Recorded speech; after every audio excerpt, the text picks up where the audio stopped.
आज इंदापूरमध्ये भारतीय जनता पार्टी युवा मोर्चाचे प्रदेशाचे चिटणीस दीपक अण्णा काटे आणि शेकडो शेतकऱ्यांनी गेली 3 दिवसापासून दुधाच्या दराबाबत उपोषण सुरू केलेलं आहे। हे उपोषण जे आहे ते या इंदापूर तालुक्यातील नव्हे तर राज्यातील दूध उत्पादक शेतकऱ्यांना न्याय मिळण्यासाठी उपोषण केलेलं आहे।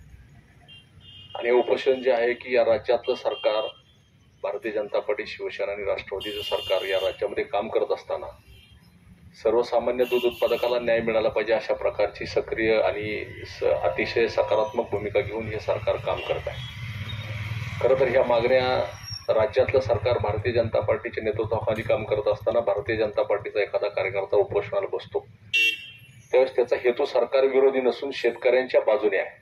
कारण राज्य सरकारने तशा प्रकारचा निर्णय घेतलेला आहे की 34 रुपये 8.2 आणि 3.2 म्हणजे 3.2 फॅट आणि 8.2 SNF आजच्या दुधा उत्पादक शेतकऱ्याच्या दुधाला असेल त्याला 34 रुपये हा किमान दर मिळाला पाहिजे।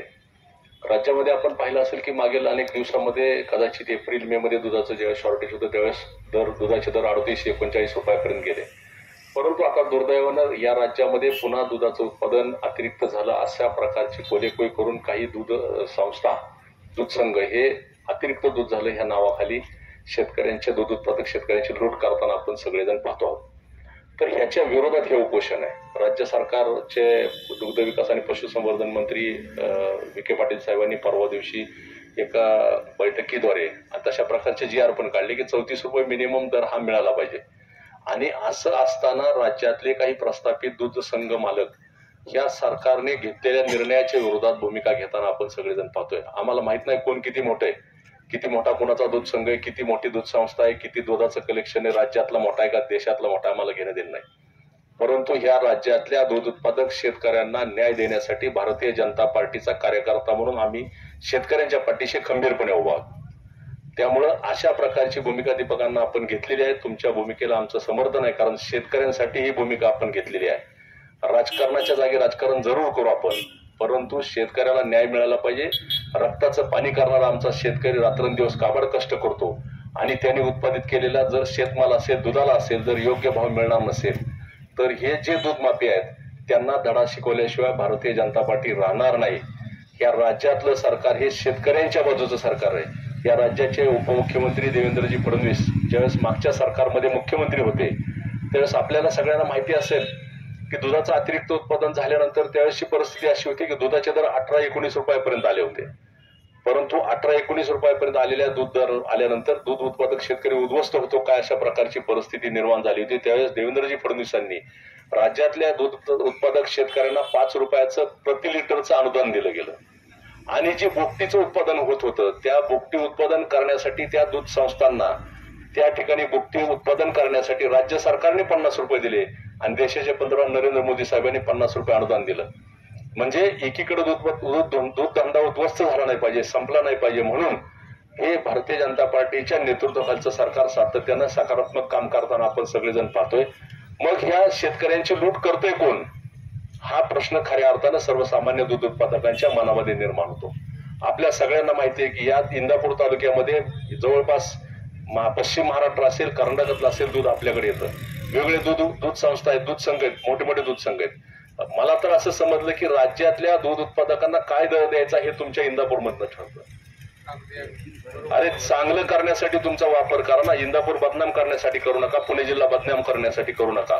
ही दुधाची चळवळ आज कदाचित शेतकरी हा असा आहे की तो वटीने पेरतो आणि साठीने आणतो, त्यामुळं ह्याच्या इतकी दानत कोणाचीच नाही, फुकट घालील पण तुमच्याकडे येणार नाही, ही वेळ येऊ देऊ नका। त्यामुळे मला या निमित्ताने, ह्या उपोषणाच्या निमित्ताने एवढंच सांगायचंय की ह्या दूध उत्पादकांवरती अन्याय जर होत असेल, आता विखे पाटील साहेबांशी संपर्क करण्याचा आम्ही प्रयत्न केला परंतु ते बैठकीत असल्यामुळे संपर्क होऊ शकला नाही।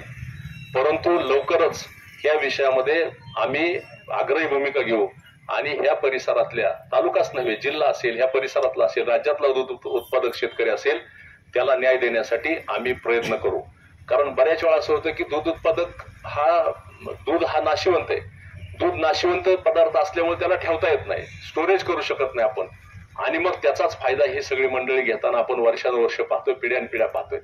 मग आता परिस्थिती अशी आहे की ह्या सगळ्या परिस्थितीमध्ये आपण ह्या शेतकऱ्याला न्याय देण्यासाठी राज्य सरकारने विखे पाटील साहेबांचं खरं तर मी अभिनंदन करतो.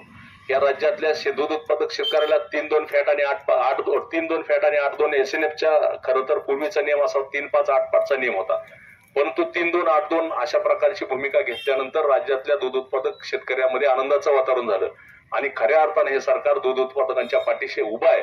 34 रुपये म्हणजे ज्या मागण्या केल्या त्याच्यामध्ये छोटे छोटे विषय आहेत, परंतु त्या आपण पाहिलं असेल की पशुखाद्य काय पशुखाद्य उठसूट कुणी उठतं पशुखाद्याची कंपनी टाकते. म्हणजे ज्याला काही कळत नाही अशा प्रकारची परिस्थिती दूध उत्पादक शेतकरी झाली.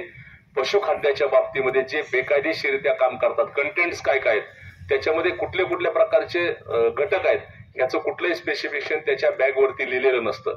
MRP लिहिलेली असते 100 रुपये, प्रत्यक्षपणे कॉस्ट ऑफ प्रोडक्शन त्याची असते 25 रुपये.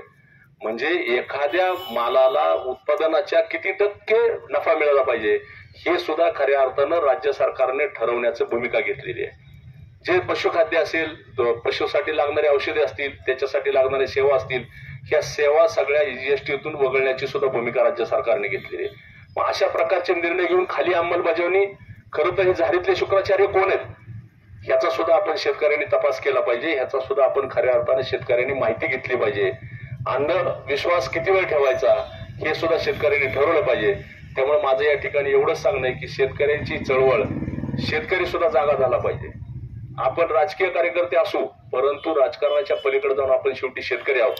त्यामुळे आपल्या सगळ्यांची भूमिका ही आहे की शेतकऱ्यांना न्याय देण्यासाठी जे जे काही म्हणून करावं लागेल ते आम्ही सगळे मिळून करू. दीपकांना एवढंच मी सांगतो की भारतीय जनता पार्टी, शिवसेना आणि राष्ट्रवादी सरकार ह्या राज्यामध्ये काम करतंय.